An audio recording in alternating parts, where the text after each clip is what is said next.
This is TWiT. All right, let's jump into this. So this isn't exactly a Linux story, although I can guarantee you that Linux is running on the servers that we're going to talk about.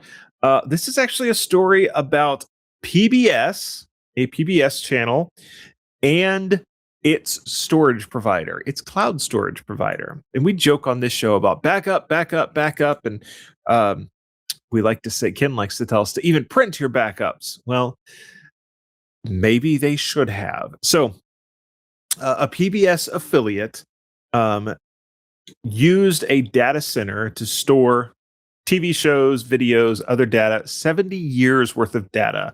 Apparently, they had about 50 terabytes there.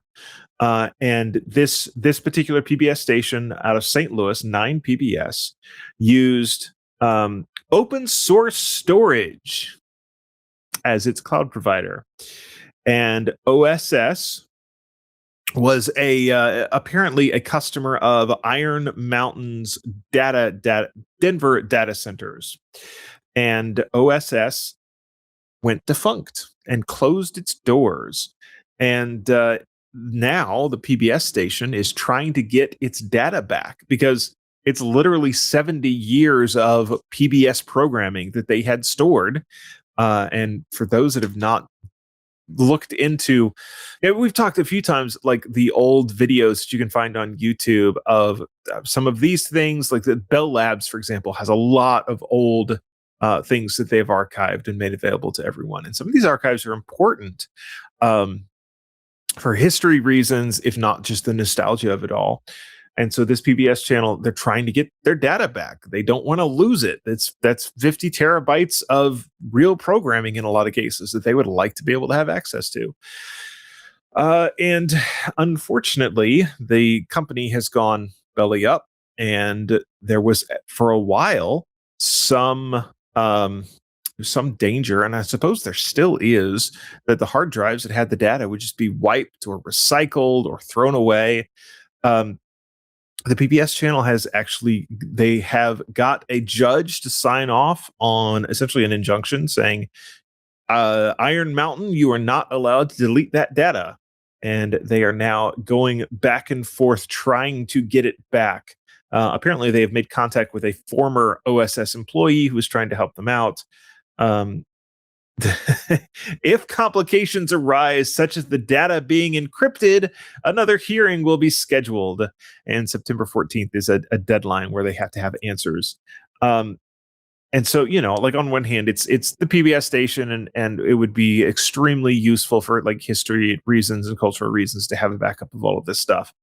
But also, you have to stop and think about this. Like, this is a company that they did not expect for it to ever go bankrupt, and they trusted it with their data, and all of a sudden it's no longer there. And I think it's probably an important and worthwhile thing to ask, what companies are we trusting with our extremely important data that may have problems? And I've thought about this a lot, actually. And so we use Google Photos for a lot of our family pictures. I've got an offline download of a bunch of I need to go and update that, but I've got an offline download of a bunch of those pictures because, I mean, I don't anticipate Google going bankrupt anytime soon, but Google could lose data. It's happened and will happen again. I've thought about this a lot with just like the amount of YouTube videos that are out there. Some of those YouTube videos are historically and culturally important, and one of these days, YouTube, I mean, like, inevitably, if you run history forward long enough, YouTube will cease to be. And are we going to lose all of those currently digitized videos?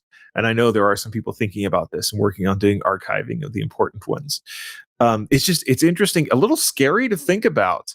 And you can even run this the other way and look at, like, data from not quite 100 years ago. We didn't have digitized data quite 100 years ago, but 70 years ago, 70 and 80 years ago, they were starting to digitize data. And some of those original data formats, you just can't read, or you've got to have like 3 different people with antique computers to be able to finally bootstrap it into something that you can get to today. And so this idea of data archiving and making data that should be public, right? Making this data available to everyone in a way that actually makes sense. That's something I care a lot about, actually. And I found this story to be really, really interesting, sort of in tangent to all of those thoughts and ideas. So here's hoping for PBS 9 that they're able to get their 50 terabytes back. And here's hoping that we'll think about this a little bit harder and make sure we have alternatives and in some cases print the data out, just like Ken says. Okay, so just so I have this clear in my mind, you have PBS and they went with OSS for their backups. Yes. Iron Mountain strictly supplied like the building, the power, the space. I believe Iron Mountain was the data center, yes. But the hardware itself was owned by OSS. Yes. Okay. Yes. And so it sounds like when OSS declared bankruptcy, they just left their servers in place. And so then Iron Mountain has this stack of, probably a couple years old servers with a whole bunch of data on it that they don't have anything to do with. And yeah, of course, they're going to start wiping it and recycling them. And iLag, it's I don't believe this has anything to do with open source. I think it's just the name is similar. I imagine that this was the people that was running this service were open source enthusiasts, and so they used it in the name. Maybe it's a reference to the military idea of open source. I don't know for sure, but I would assume that they were OSS enthusiasts, and so they just used it as their name. It's kind of a little bit of a black eye for the movement. But go ahead, Ken. But this points out that we as a nation, maybe even globally, need to start thinking about how to legally archive a lot of this data that has historical value. Absolutely. You can even tie this into things like the Stop Killing Games initiative, where it's some of the exact same questions. It's different because there the problem is not losing the data. The problem is that your games essentially have DRM and they've got to talk to servers. And if the servers go offline, then your games don't exist anymore. But it's fundamentally the same question. It's like, how do you, this thing that's culturally important, this thing that's historically important, how do you maintain it into the future? And, not every company is financially incentivized to do that. They're financially incentivized to make the next big thing that people will pay for. And I don't fault them for that. But that's also not necessarily the best thing for all of us, right? And it's a sticky problem. It is in this case with these servers being in limbo. It's a sticky problem with all of these, MMOs and other video games that have always online requirements. There's been businesses that have built like this was a sort of what Good Old Games was about originally. It's now GOG.com, Good Old Games. It was originally about, let's make these old video games that everybody used to love and play. Let's make them available to buy again so that people don't have to pirate them, and we will help make them work on modern systems.